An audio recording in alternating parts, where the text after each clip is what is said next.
Hello my dear friends, this video was recorded in a slightly different format than usual. I am waiting for your opinion on this format in the comments. Well, let's go.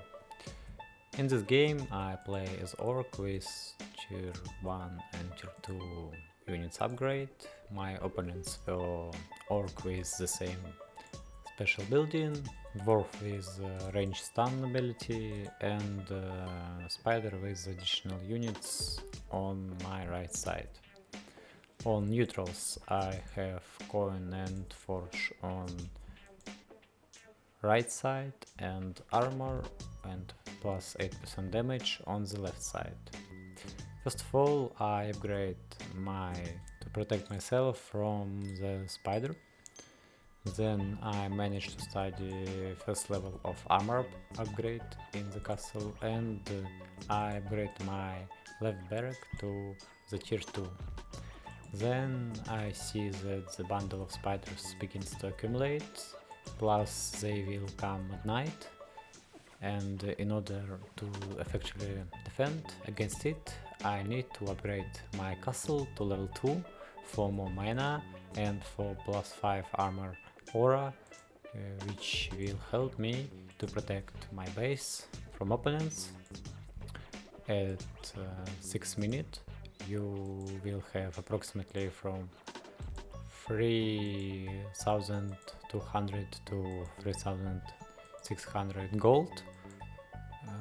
I choose the aura. I managed to study helix by 1, so that will help me to protect my base easier and to push harder to facilitate the defense. I studied the attack of buildings by 1, but I made a mistake. I had to use prison and only then improve it, and as a result of this mistake I lose a certain amount of health from the buildings. Orcs on the left is not a big problem. I will defend it without extra units.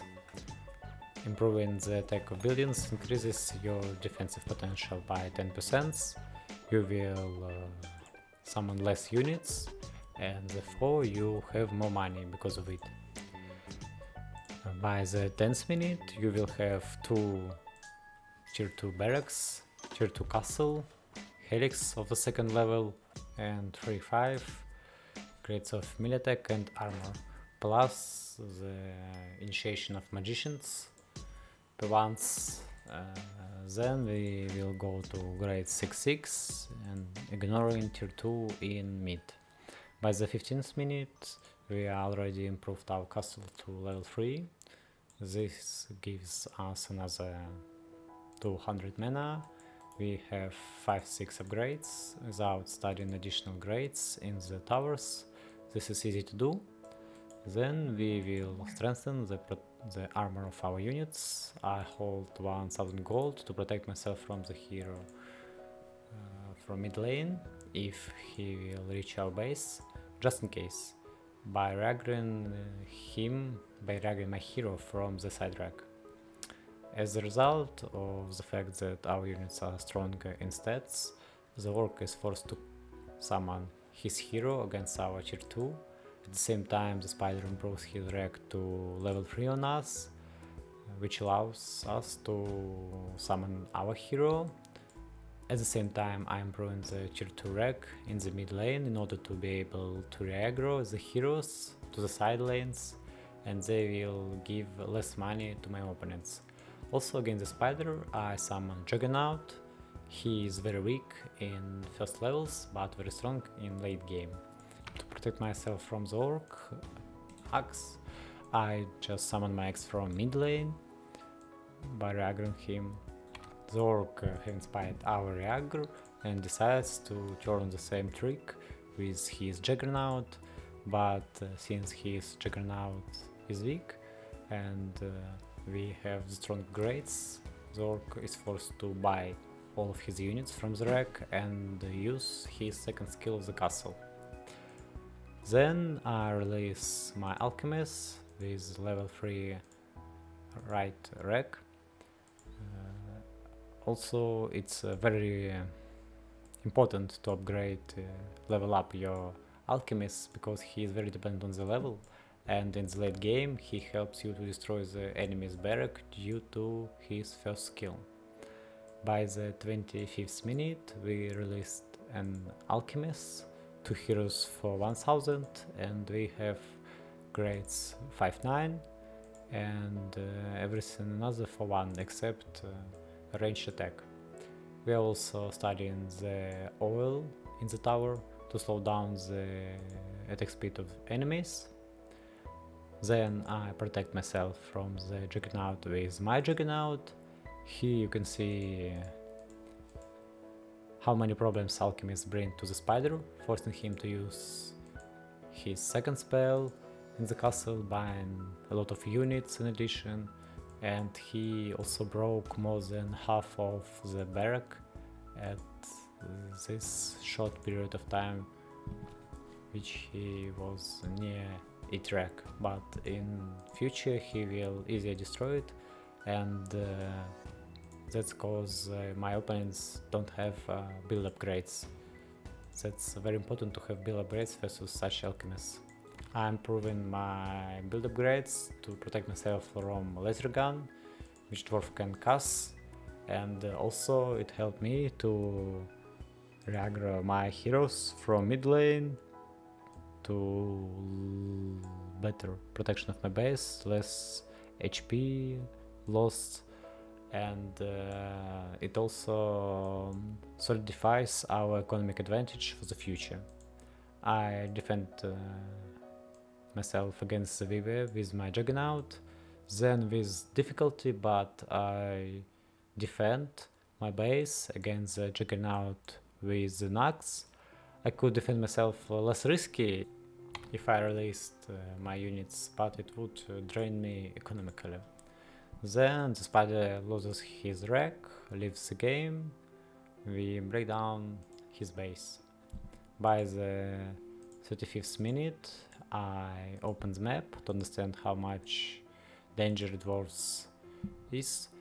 I understand that his left side barrack is broken, and the orc is my main problem in this game. So I decided to take a chance and reaggro 2 heroes from my mid lane.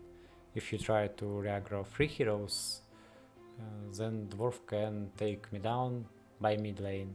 Plus, as a result of a back, instead of 3 heroes you can only reaggro 2. Therefore I call the third hero from the side rack to better push.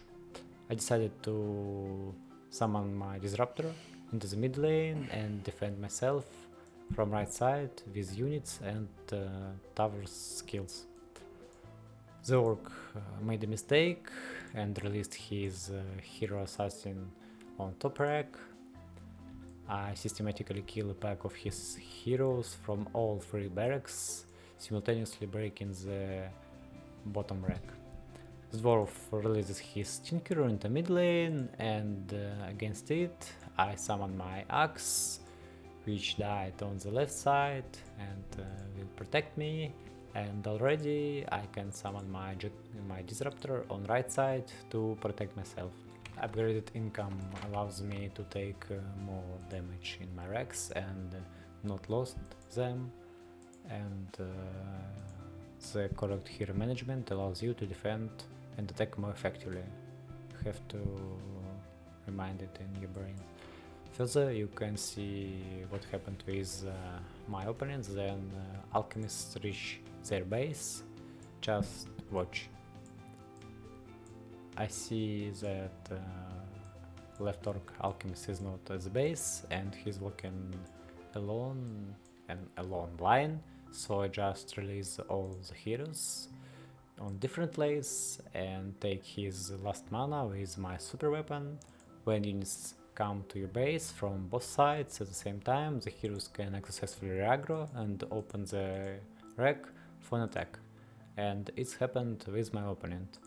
After the fall of the castle, the enemy is already unarmed, cause he cannot summon heroes. The alchemists of this orc didn't even have time to reach my base before the end of the game. Dwarves lost too early, but due to the fact that he controlled the mid lane, he finished off many units and didn't lag behind in gold. We were ahead of the orc by 10,000, taking into account compensations. In general, we got such an experimental game with ignoring mid lane and fast tier 3 castle. Thanks for watching, subscribe to channel and like this video, write your opinion about the new format in the comments, good luck and see you soon.